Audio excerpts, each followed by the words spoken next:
Okay, ನಮ್ಮ ಜೊತೆಗೆ ರಕ್ಷಣಾ ವಿಶ್ಲೇಷಕರಾಗಿರುವಂತಹ ಗಿರೀಶ್ ಲಿಂಗಣ್ಣ ಅವರು ಜಾಯ್ನ್ ಆಗಿದ್ದಾರೆ. ಸರ್ ನಮಸ್ತೆ, ತಮಗೆ ಕಾರ್ಯಕ್ರಮಕ್ಕೆ ಸ್ವಾಗತ. ನಮಸ್ತೆ ಮೇಡಮ್. ಓಕೆ, ಈಗ ಮುಂಬೈನ ದಾಳಿಕೋರ ಮತ್ತು ಕುಖ್ಯಾತ ಭಯೋತ್ಪಾದಕ ರಾಣನನ್ನ 17 ವರ್ಷಗಳ ನಂತರ ಭಾರತಕ್ಕೆ ಫೈನಲಿ ಕರೆತರಲಾಗಿದೆ. ಸೊ ಇದರ ಬಗ್ಗೆ ಮೊದಲ ಪ್ರತಿಕ್ರಿಯೆ ಸರ್ ತಮ್ಮದು? ಇದೊಂದು ನಮ್ಮದು ಜಯ ಅಂತಲೇ ಹೇಳ್ಬೋದು. 17 ವರ್ಷಗಳ ಸತತ ಪ್ರಯತ್ನದಿಂದ ಆದರೂ ನಾವು ಕೊನೆಗೆ ಅವನನ್ನು ಭಾರತಕ್ಕೆ ಕರ್ಕೊಂಬರೋ ಒಂದು ಜಯ ಸಾಧಿಸಿದ್ದೀವಿ.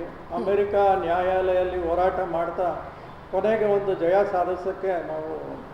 ಸಾಧಿಸಿದ್ದೀವಿ ಅಂತ ಹೇಳ್ಬೋದು. ಅದಕ್ಕಿಂತ ಬಹುಮುಖ್ಯ ಅಂದರೆ ಫೆಬ್ರವರಿಲಿ ಆಗಿದ್ದಂಥ ಮಾತುಕತೆ ಟ್ರಂಪ್ ಮತ್ತು ಮೋದಿ ಅವ್ರ ಮಧ್ಯ.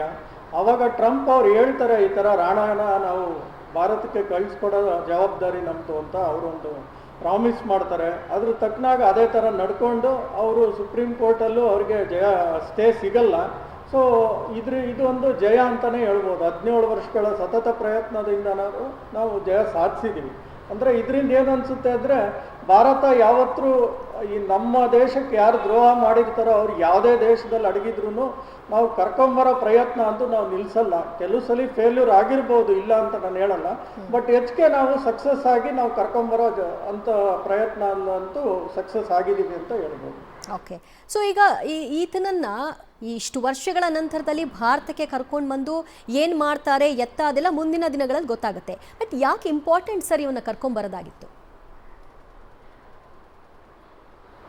ನೋಡಿ, ಇವನು ಆ್ಯಕ್ಚುಲಿ ಏನು ಮಾಡ್ತಾನೆ ಅಂದರೆ, ಇವನು ಒಬ್ಬ ಪಾಕಿಸ್ತಾನಿ ಡಾಕ್ಟ್ರು.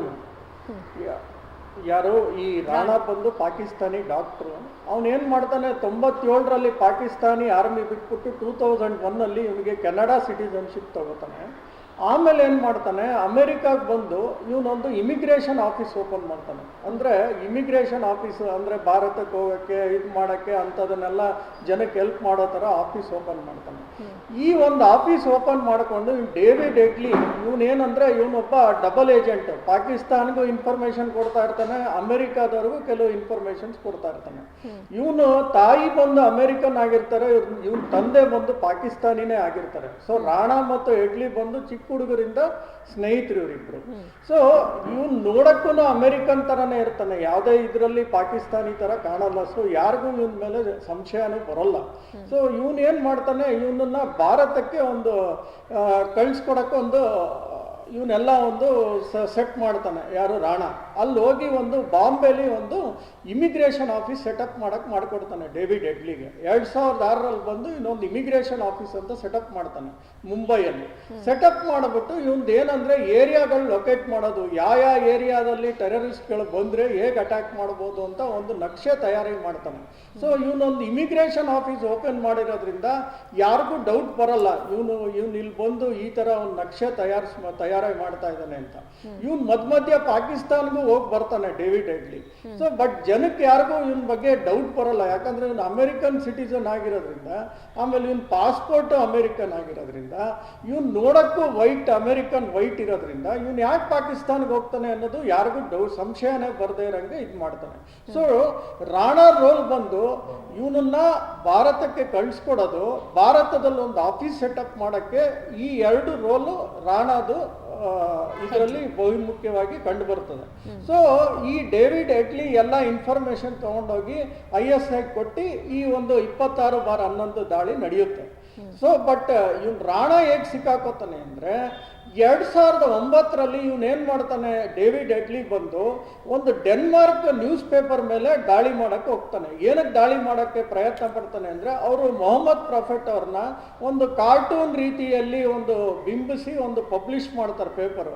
ಈ ಒಂದು ಕೋಪಕ್ಕೆ ಅವನೇನು ಮಾಡ್ತಾನೆ, ರಾಣಾ ಸಹಾಯದಿಂದ ಅದ್ರ ಮೇಲೆ ದಾಳಿ ಮಾಡಬೇಕು ಅಂತ ಎಲ್ಲ ಪ್ಲ್ಯಾನ್ ಮಾಡ್ತಾರೆ. ಆವಾಗ ಅಮೆರಿಕನ್ಸ್ ಅವರು ಡೇವಿಡ್ ಹೆಡ್ಲಿನ ಸಿಕ್ಕಾಕೋತಾರೆ. ಆ ಡೇವಿಡ್ ಹೆಡ್ಲಿನ ಸಿಕ್ಕಾಕ್ಸಿ ಅವನನ್ನ ಕೋರ್ಟಲ್ಲಿ ಟ್ರಯಲ್ ಮಾಡಬೇಕಾದ್ರೆ ಅವನ್ನೆಲ್ಲ ಒಪ್ಕೋತಾನೆ, ನಾನು ರಾಣಾ ಸೇರಿ ಈ ಥರ ದಾಳಿ ಮಾಡೋಕ್ಕೆ ಸಂಚು ಮಾಡಿದ್ವಿ, ಈವನ್ ಭಾರತದ ದಾಳಿಗೂ ರಾಣಾನು ನಾವು ಸೇರಿ ಮುಂಬೈ ಸಂಜ್ ಮಾಡಿದ್ವಿ ಅಂತ ಅವನು ಒಪ್ಕೋತಾನೆ. ಬಟ್ ಅವನೊಂದು ಏನು ಹೇಳ್ತಾನೆ ಅಂದರೆ ನಿಮ್ಗೆ ಎಲ್ಲ ಮಾಹಿತಿಗಳು ಕೊಡ್ತೀನಿ, ಬಟ್ ನನಗೆ ಯಾವುದೇ ಕಾರಣಕ್ಕೂ ಭಾರತಕ್ಕೆ ಕಳಿಸ್ಬಾರ್ದು ಅಂತ ಡೇವಿಡ್ ಹೆಡ್ಲಿ ಕೇಳ್ಕೊತಾನೆ. ನಾನು ಭಾರತನ ಕಳಿಸ್ತೇನೆ, ನೀವು ಅಮೆರಿಕಾದಲ್ಲೇ ಇಟ್ಕೊಂಡ್ರೆ ನಾನು ಎಲ್ಲ ಮಾಹಿತಿಗಳು ಕೊಟ್ಕೊಂಡು ನಿಮ್ಮ ಜೊತೆ ಇರ್ತೀನಿ, ಬಟ್ ಭಾರತಕ್ಕೆ ಮಾತ್ರ ಕಳಿಸ್ಬಾರ್ದು ಅಂತ. ಅದಕ್ಕೆ ಅಮೆರಿಕಾದವರು ಒಪ್ಕೋತಾರೆ. ಆ ರಾಣಾನು ಅದೇ ಥರ ಇವನ್ ಜೊತೆನೆ ಇಟ್ಕೋತಾರೆ, ಡೇವಿಡ್ ಹೆಡ್ಲಿ ಜೊತೆನೆ. ಬಟ್ 14 ವರ್ಷಗಳ ಕಾಲ ಅವ್ನಿಗೆ ಜೀವಾವಧಿ ಶಿಕ್ಷೆ ಆಗುತ್ತೆ. ಬಟ್ ಈ ಕೋವಿಡ್ ಟೈಮಲ್ಲಿ ಅವನನ್ನ ಬಿಡುಗಡೆ ಮಾಡ್ತಾರೆ. ಆ ಕೋವಿಡ್ ಟೈಮಲ್ಲಿ ಬಿಡುಗಡೆ ಮಾಡಿದಾಗ ಅವನು ಹೊಸ ಪಾಸ್ಪೋರ್ಟ್ ಅಪ್ಲೈ ಮಾಡಕ್ಕೆ ಹೋಗ್ತಾನೆ. ಅವಾಗ ಏನು ಮಾಡ್ತಾರೆ, ಭಾರತದವರು ಇವ್ರನ್ನ ಯಾವಾಗಲೂ ನಾವು ಪ್ರಯತ್ನ ಪಡ್ತಾನೆ ಇರ್ತೀವಿ, ಇವನು 26 ಬಾರ್ 11ರಲ್ಲಿ ಇವಂದು ಒಂದು ಮೇಜರ್ ರೋಲ್ ಇದೆ ಅಂದಾಗ ಅವ್ನು ಮತ್ತೆ ಸಿಕ್ಕಾಕೊಂಡು ಮತ್ತೆ ಕೋರ್ಟ್ಗಳಿಗೆ ಮತ್ತೆ ನಾವು ಹೋರಾಟ ಮಾಡ್ತೀವಿ. ಬಟ್ ಕೊನೆಗೆ ಮೊನ್ನೆ ಫೆಬ್ರವರಿಯಲ್ಲಿ ಯಾವಾಗ ನಮ್ಮ ಮೋದಿಯವರು ಟ್ರಂಪ್ ಜೊತೆ ಮೀಟಿಂಗಲ್ಲಿ ಒಂದು ಒಪ್ಪಂದ ಆಗುತ್ತೆ, ಸುಪ್ರೀಂ ಕೋರ್ಟು ಏಪ್ರಿಲ್ 5ನೇ ತಾರೀಕು 6ನೇ ತಾರೀಕು ಅವರು ಒಂದು ಸ್ಟೇನ ವೆಕೇಟ್ ಮಾಡ್ತಾರೆ.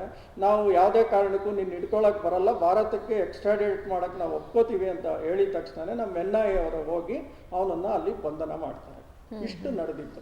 ಓಕೆ, ಸೊ ಅವನು ಇಮಿಗ್ರೇಷನ್ ಆಫೀಸನ್ನು ಅಮೆರಿಕಾದಲ್ಲಿ ಮಾಡಿಕೊಂಡಿದ್ದ, ಈ ಕಡೆಗೆ ಭಾರತಕ್ಕೂ ಹಲವಾರು ಬಾರಿ ಬಂದು ಪಾಕಿಸ್ತಾನಕ್ಕೂ ಹಲವಾರು ಬಾರಿ ಹೋಗಿ ಇನ್ಫಾರ್ಮೇಷನ್ ಕೊಟ್ಟು ಈ ರೀತಿ ರೆಕ್ಕಿ ನಡೆಸ್ತಾ ಇದ್ರು ಕೂಡ ಇದರ ಹಿಂಟ್ ಭಾರತಕ್ಕೆ ಸಿಗ್ಲಿಲ್ವಾ, ಹೇಗೆ ಸರ್?